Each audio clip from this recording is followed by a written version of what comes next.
Good morning, Adam. How are you? Good morning, Simon. I'm very well. How are you?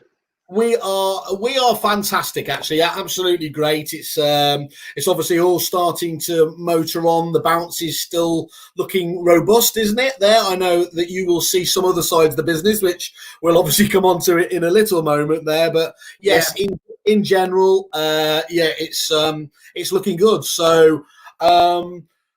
We're really, really pleased for you to come on the show today. Thanks, Adam. And I think it's a really, really important, obviously, area of the of discussion we're talking about today, because of course, everybody, no matter whether they're thinking about it at the moment, is going to exit this business in some way, aren't they?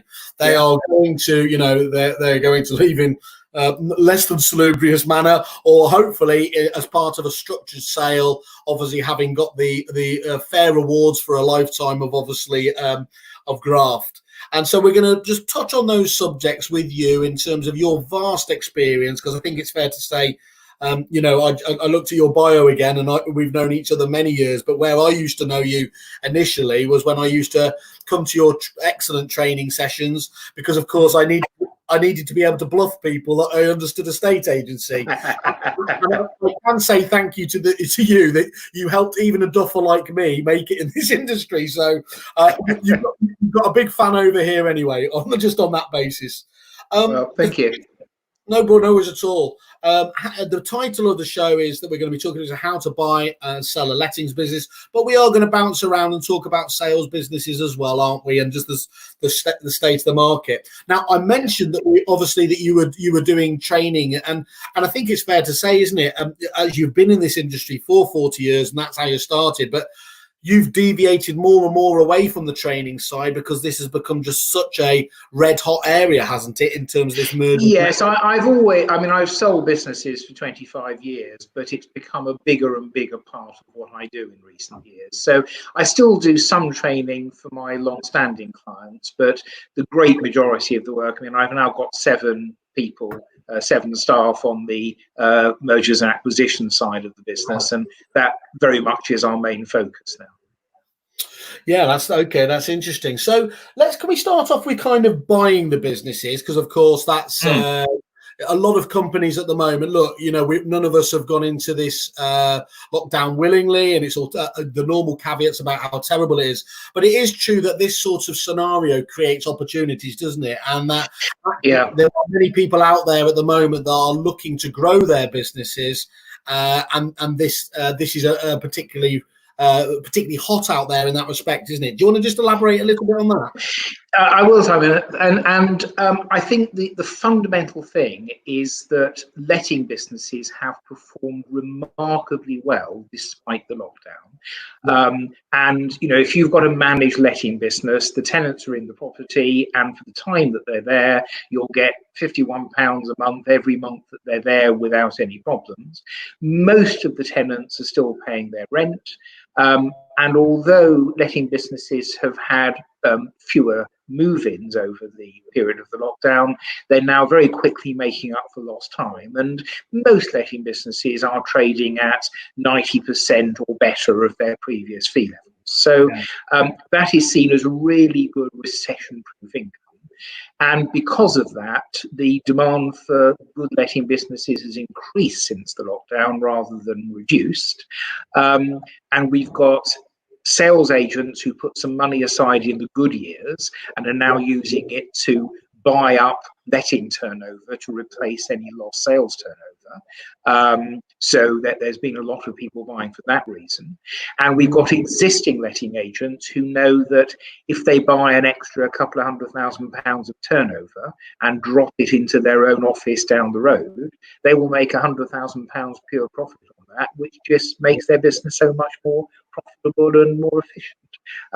So there's a lot of consolidation going on. There's a lot of sales agents wanting to increase and grow their letting business. And it's interesting, when you look at the businesses that are still doing well, they are the businesses that are 50-50 sales and lettings, or more lettings than sales. And the ones that are having a more difficult time at the moment is the sales only businesses. So lettings is suddenly in tremendous demand.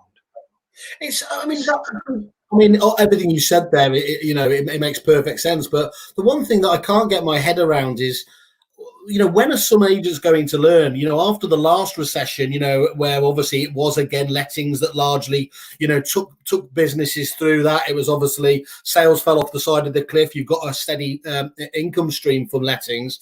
A lot of people said, "Oh, we're going to build and develop the lettings business," but why do you perceive that some, quite mid to large size businesses don't have the kind of lettings businesses they deserve at the moment? Yes, and if you are a business that gets 90% of your revenue from sales and 10% from lettings, you are very vulnerable at the moment. Yeah. And I think the reason that those firms didn't grow lettings after the last downturn is, number one, it's actually quite expensive to buy letting businesses. So there's the cash flow issue. Number two, it takes a long time to build a letting business. Because landlords are very loyal to their agents, and whatever you offer them, they have a tendency to stick with the agent that they already have. And even if they do want to change, they won't change agents until the next change of tenancy, which would easily be a year ahead. So it really is quite hard and quite expensive to build a letting business from scratch, which is why they sell for such good prices. So there's a big difference between knowing that you should expand lettings and being able to do so. And I think the final thing is that lettings is not a business you can dabble in anymore. And unless you understand the rules and have got an ALA qualified letting manager, that can make sure the business is compliant.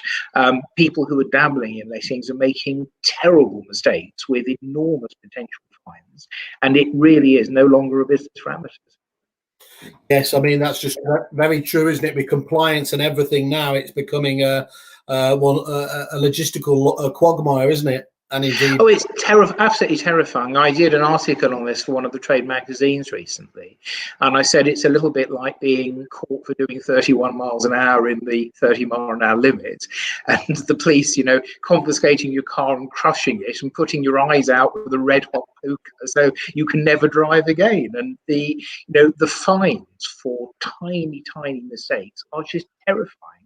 And I think that's what's motivating some of the smaller letting agents to get out, is they're just too frightened of the compliance burden. That's really. By the way, it's still too soon for me to be able to talk about doing 31 in a 30. So I'm not I'm not able to relax on that just that. Yeah, you're still on your 11 points, are you? Yeah, I absolutely am. So that's really interesting. So is there because you do a huge amount again, which we're going to talk about in terms of consultancy with agents, not just at the point of sale or indeed purchase. Is there in your mind a sort of number in terms of the managed properties where it makes sense, where it really starts to deliver value? Is it 100 properties, 200 properties? I know that it depends on the rental and everything else, but is there a barometer in terms of where a lettings business starts to kick on? Well, it is almost impossible now to run a letting business that does less than £100,000 a year. And that really is the threshold where you can afford a dedicated member of staff who knows what they're doing and can run it as a proper division of the company. So that probably is the starting point. The days where a sales agent did 20 grand of lettings turnover, I think those have gone forever, and it's just dangerous to continue in that way. So probably 100,000 a year is the absolute minimum for a proficient letting business. Yeah. You've got some people trading from home who are professional letting agents who manage a lower turnover and still make a living out of it. But generally speaking, the bigger the business, the more profitable it is, because you get the economies of scale.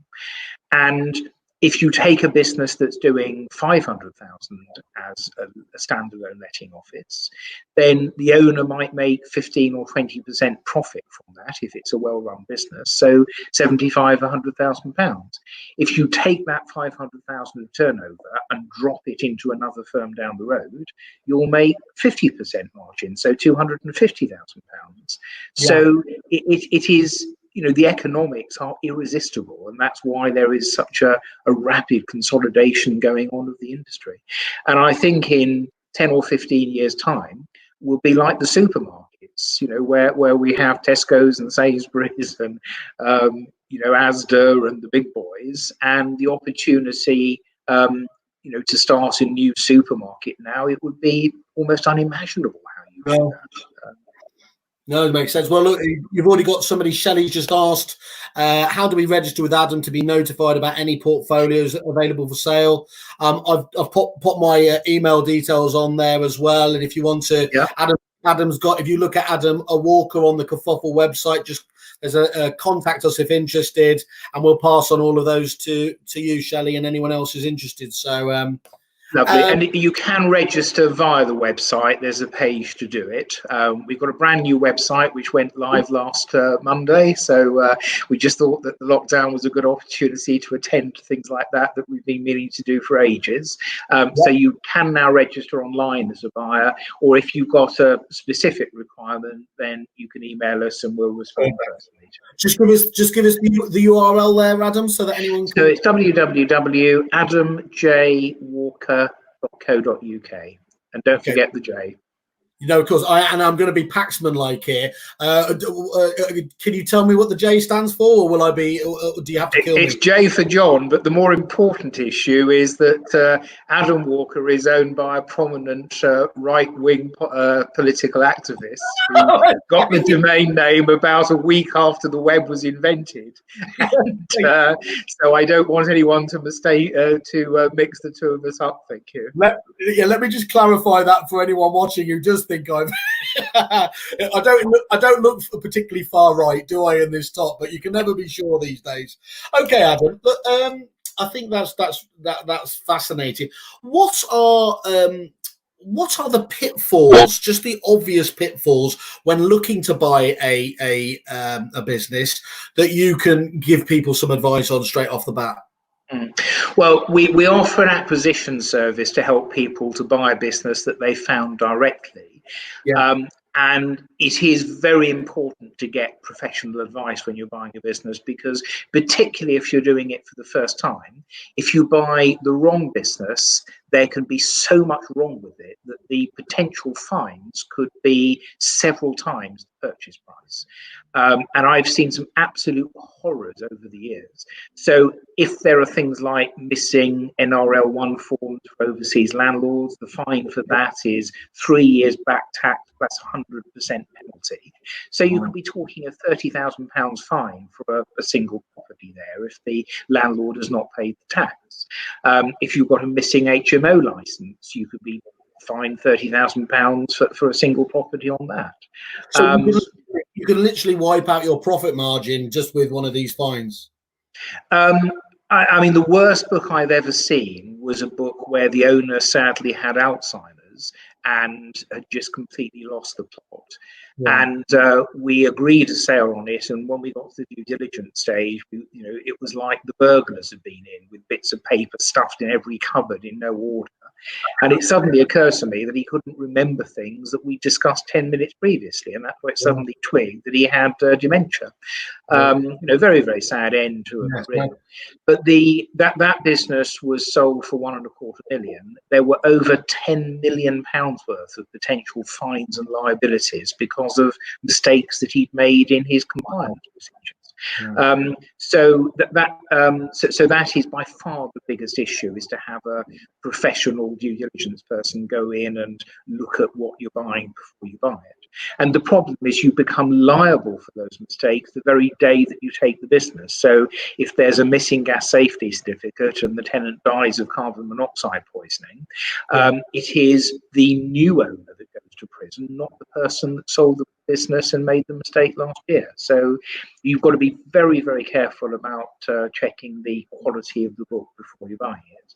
And the other problems are how much is it worth? And you can have two businesses with the same turnover, and one is worth 3 times as much as the other because of the way that the book is made up. So we can advise on what to pay for it. We can advise whether you should buy it at all. We can help to negotiate the price either openly or from behind the scenes, as people prefer. And then we can make sure that the due diligence is done properly, so that you're not buying, a pile of trouble that can come back to haunt you later. So best advice is certainly just use an expert, talk to yourself. avoid those pitfalls, and indeed the potentially huge fines around the back of it. That strikes me as 101 lesson today, so that's great to hear. Yeah. Just in general, Adam, is now a good time to be selling a lettings business? I think it is a good time. The prices have recovered significantly. There was a big drop after the Brexit referendum vote 4 years ago. Yeah. And the prices since then have increased by 40 or 50%. So, we are certainly now up close to the all-time best prices that you could get for a letting business. I'm not sure that prices are going to go up much more because there are some challenges in the letting market in the near future. There could be landlords leaving because of the economic climate. People might get into financial difficulty and need to sell. The compliance burden and the cost of complying with it is getting greater with every day. There's the new electrical legislation has just come in to the normal government confusion. Never stops. Where, are we liable for it or not? It's just terrible confusion over there. Yeah. So I think prices are pretty close to an all-time high. There are plenty of buyers. What are we talking about in terms of the multiple? So what would it? What's the multiple now? And what was? Did you say the highest? What was it at its highest? Was it? Did you say it was like 1.4 times the rental book? Well, it's a common misapprehension that letting businesses are sold purely on a multiple of the total turnover, because they're not.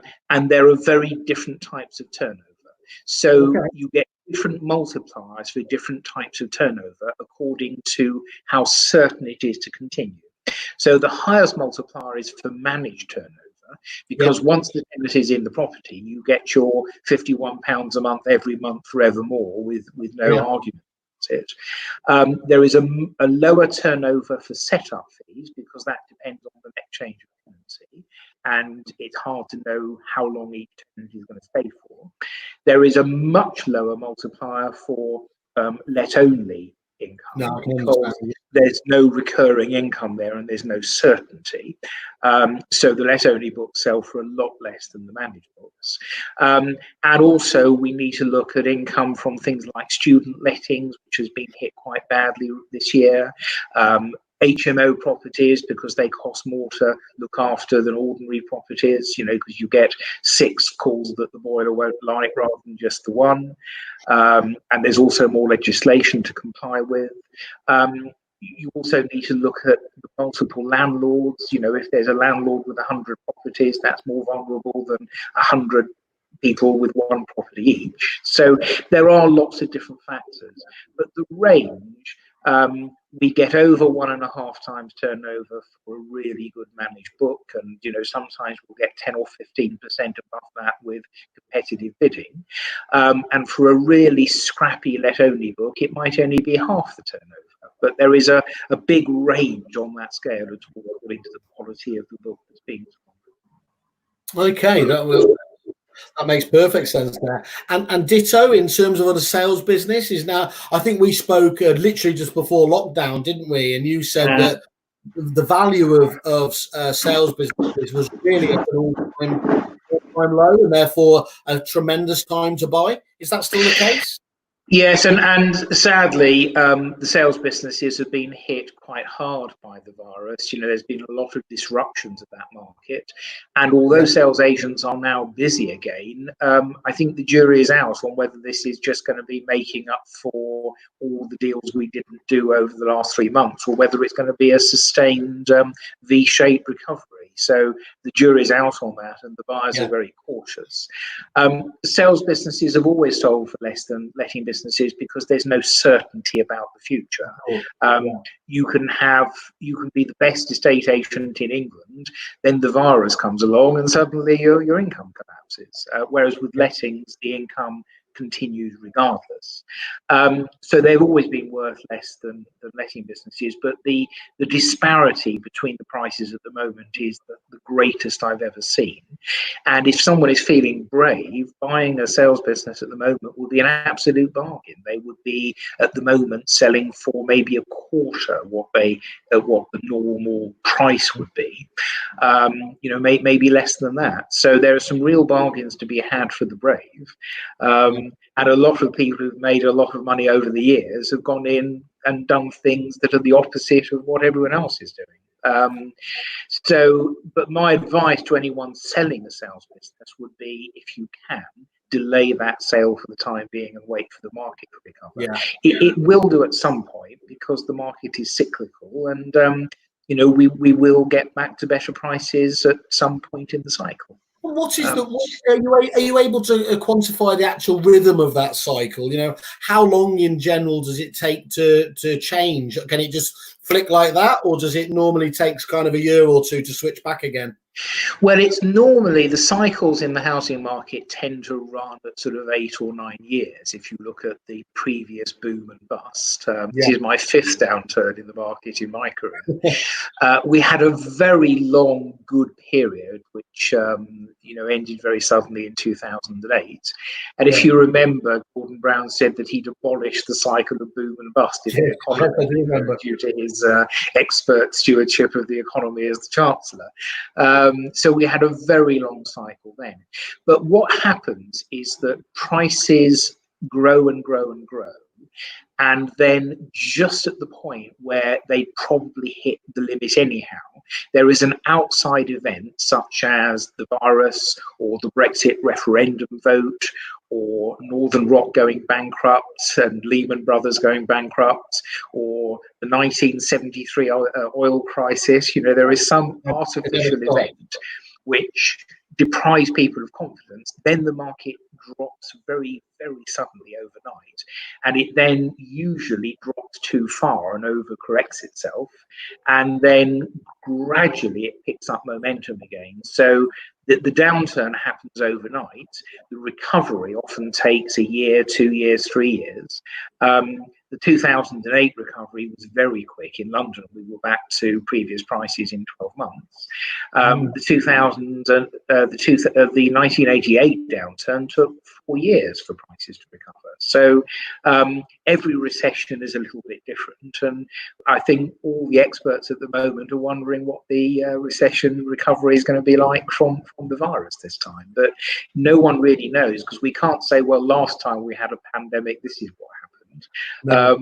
Which is why people are just waiting to see. But we all hope it's going to be an artificial recession and a rapid recovery, but we're just going to have to wait and see. For my sins, I've got an economics degree, and I haven't got a Scooby-Doo what my peers are saying it's going to happen. So they don't call it the dismal science for no reason. Well, I learn something new about you every time I speak to you, Simon. So there you go. So there we are. That my bronze swimming certificate, I'm very proud of. So, you mentioned outside forces, and of course, we're in the middle of the biggest one at the moment. That's people simply haven't been, as you said, everyone has a different flavour. How has the virus impacted on values?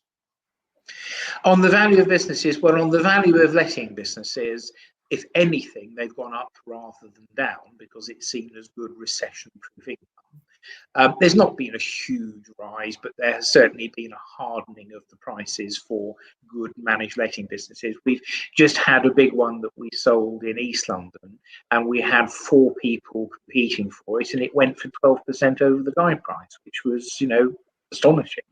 Wow. But the value of sales businesses has just fallen off a cliff, and I'm not quite sure when that's going to recover. And interestingly, the value of let-only businesses has been hit hard, because there's no recurring income. You only get the transactional income when somebody moves in, and outside of London, there are no renewal fees in most businesses, so you get nothing until the next change of tenancy. Yeah. So can you give us a bit of flavour around, based on the different size of the business, how many bidders would you expect to be competing for a business at the moment? Well, we would normally have 5 people competing in the first round. Yeah. And we think 5 is enough to get a good competition going, but we don't want to expose it to more people than we have to. And then if one of those 5 drops out, we'll put another one on in their place. So what we're trying to do is to get 5 horses to the finishing line at the same time. And then when everyone's ready, we'll set a closing date for offers. We'll ask them to make their best offer in writing, so we could look not just at the headline price, but all the other conditions as well. You know, what are the payment terms? How long have you got to wait for your money? How much is paid up front? How much is deferred? You know, there are dozens of different criteria to look at, and you've got to look at all of those criteria to make sure you've got the best price. And then we'd accept one offer and normally give them somewhere between 2 or 3 months to complete their purchase. So we normally have 5 people in the first round and then replace them if one of them drops out. I think that's a really, because to somebody like me, again, a pleb like me, you obviously, I simplistically think, well, you've got to have as many different bidders as you can. And my only experience that totally made me realize what you're saying is absolutely true is obviously when we did sell the repeat business, you know, there was a huge number of expressions of interest, of course. And I couldn't get my head around, I think it was KPMG who were representing us. They shot. I can't understand how I missed out on that deal. Well, look, you might get them next time round. They'll believe me, they're going to go for much more than when I was there. Not least because they haven't got my expenses. But what was fascinating was they did shut down a lot of those other ones because we need to remain focused. And I think from our point of view, okay, our business was particularly complicated, the level of due diligence. But it's simply servicing that, you know, all of those due diligence demands is a huge job from anyone selling the business, isn't it? Well, we would only allow one party to conduct the due diligence because it is so time consuming. Yeah. So we would use a different process to KPMG. But the reason that we go with 5 is, number one, we don't want something leaking out prematurely because that could do terrible harm to the business. And the 5 would usually be companies that we know and have dealt with previously and trust not to leak something. So we think 5 is enough to get the competition. The second thing is, we would not want to sell to somebody that we've never dealt with previously when there is a better buyer out there that's bought 10 businesses before and we know to be reliable and well funded. And the oldest trick in the book is that they'll agree a price with you, get you right up to the very last moment. You know, literally sometimes when the staff have been told the business is being sold, and then you get the phone call on the day of completion to say, I've been reading the Times this morning, there's a very nasty story about the economy, we're going to chip you 100 grand, and if you don't like it, you can get stuffed. And it just makes you absolutely furious when that happens. And we know who it is that does that, so we'll avoid them. So we would rather have 5 buyers that we know and trust and we know are going to behave properly later in the sale, and we know have got the money and are not going out trying to borrow it, which is very hard in this marketplace. And we don't want an offer from someone that is less reliable, you know, when we've got so many good buyers to compete with. And only if the initial ones reject it, we then go to the list of, you know, the buyers that are borrowing to buy, and we've got, you know, less knowledge about their reputation.